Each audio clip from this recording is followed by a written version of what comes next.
सारिका जी, मैं आपके पास जाना चाहूंगा और मैं आपसे ये पूछना चाहूंगा, खबरें ये आ रही हैं वैसे कि अभी ये अपुष्ट सूत्रों से आ रही है कि आरसीपी सिंह महागठबंधन के खिलाफ नालंदा से उम्मीदवार हो सकते हैं। और दूसरी बात ये भी है कि रोज दिन वो कुछ ना कुछ मुद्दे पर नीतीश कुमार को घेर रहे हैं, खास तौर पर उन मुद्दों पर जिसके विरोध में आप लोग भी पहले बोलते रही हैं, शिक्षा पर, शराब पर। तो आपका रिएक्शन क्या है? क्या नालंदा में जेडीयू जो 2014 में बहुत ही कम मार्जिन से जीतने में कामयाब हो पाई थी, लग रहा है कि वो बहुत ही तगड़े उम्मीदवार होंगे और गहरी चुनौती पेश करेंगे आपके सामने? देखिए, आरसीपी सिंह जी ने जिस दिन जेडीयू से अलग हुए थे, उसी दिन ये बात तय हो गई थी कि वो भारतीय जनता पार्टी ज्वाइन करेंगे और लगातार वो नहीं, लेकिन उनकी भाषा वही है जो आप बोला करते थे जब जेडीयू से आप अलग थे। मैं इस बारे में आपसे समझना चाह रहा हूं। नहीं नहीं, वो जो भी भाषा बोल रहे हैं और जिसके विरुद्ध भी वो बोल रहे हैं, वो भूल रहे हैं कि वो जिस वक्त की बात कर रहे हैं वो उस वक्त में इसी सत्ता के हिस्सेदार थे।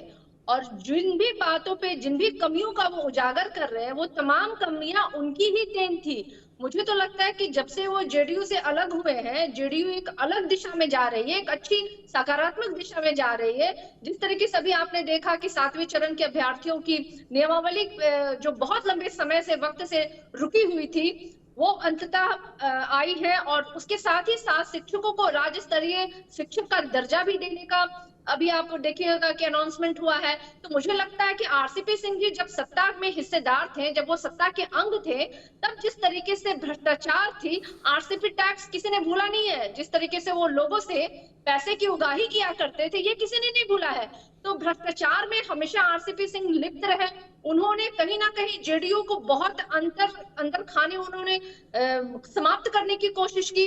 मुझे तो लगता है कि भारतीय जनता पार्टी और जेडीयू की जब गठबंधन में थे ये लोग, और जिस तरीके से तादाद में सीटें भारतीय जनता पार्टी को मिली है, तो कहीं अंदर ही अंदर विभीषण का काम भी तो नहीं कर रहे थे आरसीपी सिंह? ये भी बहुत बड़ा प्रश्न है और इस पे भी मंथन करनी चाहिए। और आज जिस तरीके से बिगड़े बोल आज आरसीपी सिंह जी बोल रहे हैं बाहर निकल के, तो कोई आश्चर्य की बात नहीं। मुझे लगता है कि सारे लोग इस बात से सबको जानकारी थी कि जिस दिन से ये पार्टी से बाहर निकले हैं, बीजेपी की टीम की तरह ये काम कर रहे हैं, पूरे देश में प्रचार प्रसार का काम कर रहे हैं, नीतीश कुमार जी के खिलाफ बातें कर रहे हैं, जबकि ये भूल रहे हैं कि राजनीतिक मंच पे और राजनीतिक में पहचान दिलाने वाले आरसीपी सिंह को कोई और नहीं, माननीय मुख्यमंत्री नीतीश कुमार जी हैं। उनसे हटने के बाद आरसीपी सिंह जी का राजनीतिक कोई वजूद बची नहीं है। तो इसलिए वो आरसीपी सिंह जी नीतीश कुमार पे बार बार प्रहार करके वो अपनी राजनीतिक जो पृष्ठभूमि है उसे बनाने की कोशिश कर रहे हैं। लेकिन ये जनता में स्वीकार्य नहीं है। जिस नालंदा से वो चुनाव लड़ने की और जीतने की वो सोच रहे हैं, ये सोच ही रह जाएगी। मुंगेरी लाल के हसीन सपने की तरह उनका रह जाएगा। मैं समझ गया आपकी बात को।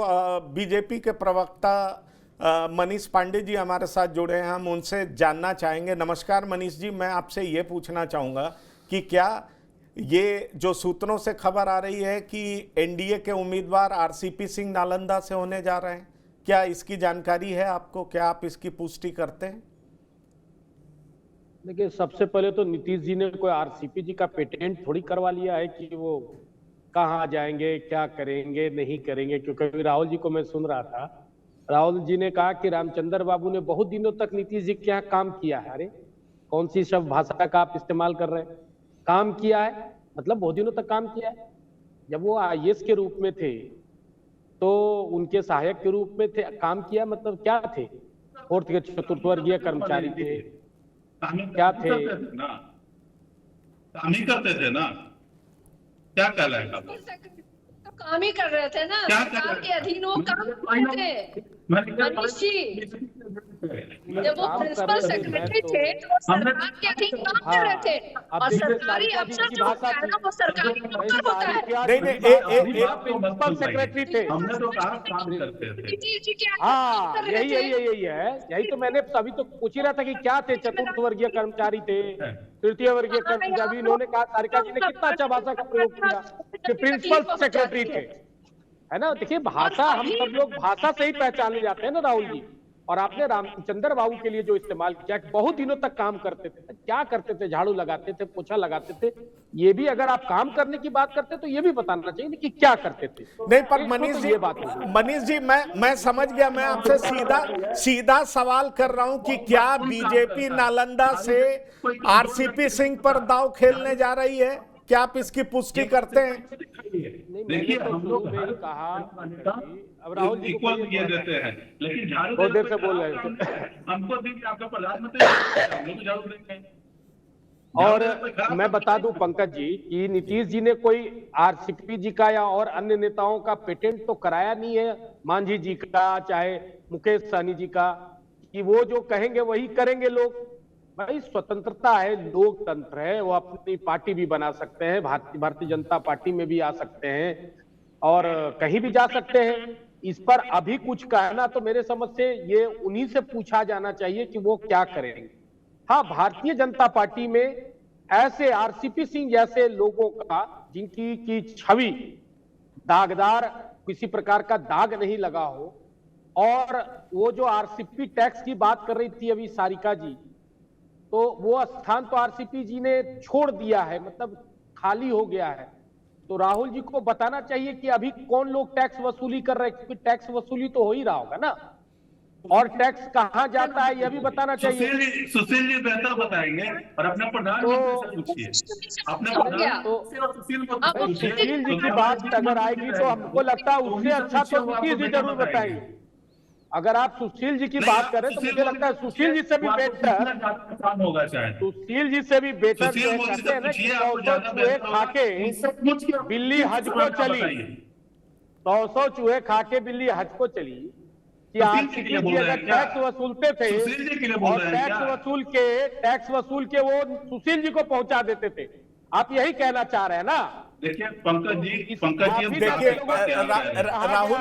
राहुल जी, 100 चूहे खा के बिल्ली हज को चली है ना, इसीलिए ये बात बोला गया।